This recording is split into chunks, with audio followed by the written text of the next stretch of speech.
विश्वकर्मा एकता पे फिर से आप सभी का स्वागत है। गाना बहुत ही ज़बरदस्त है, रंगदारी सॉन्ग है, उसी के बारे में बताने वाले हैं। तो आप लोग विश्वकर्मा एकता पे नए हैं तो चैनल को सब्सक्राइब करिए, वीडियो को लाइक करके इस वीडियो को ज़्यादा से ज़्यादा शेयर करिएगा, सभी भाइयों के पास ज़्यादा से ज़्यादा इसको पहुँचाइएगा। गाने का नाम है शर्मा जी धरती हिलाया है। शर्मा जी धरती हिलाया है, यही गाना है। तो शर्मा स्टार लिखते हैं, राजू रफ्तार वही गाए हुए हैं इस गाने को। गाना बहुत ही ज़बरदस्त होने वाला है। गाना कल सुबह, यानी कि कल सुबह हम वीडियो बना रहे हैं नाइट में, तो आज गाना आ गया है। गंगा स्टूडियो आरा चैनल का नाम है, उसी पे गाना आया हुआ है।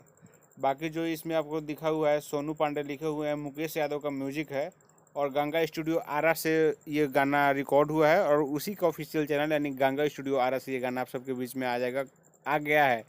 डिस्क्रिप्शन में लिंक दे रहे हैं, वहाँ से जाकर के आप लोग सुन सकते हैं या फिर सर्च करिएगा गंगा स्टूडियो आरा, उसी चैनल पर आप सभी को मिल जाएगा गाना शर्मा जी धरतिया हिलाया है।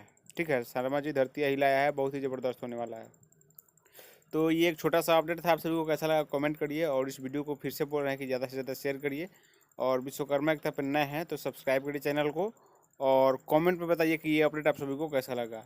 और हम मिलते हैं नया वीडियो में, ऐसा ही कुछ ज़बरदस्त अपडेट लेकर, कुछ खास अपडेट लेकर, यूनिक अपडेट लेकर। तब तक के लिए जय हिंद, जय विश्वकर्मा समाज।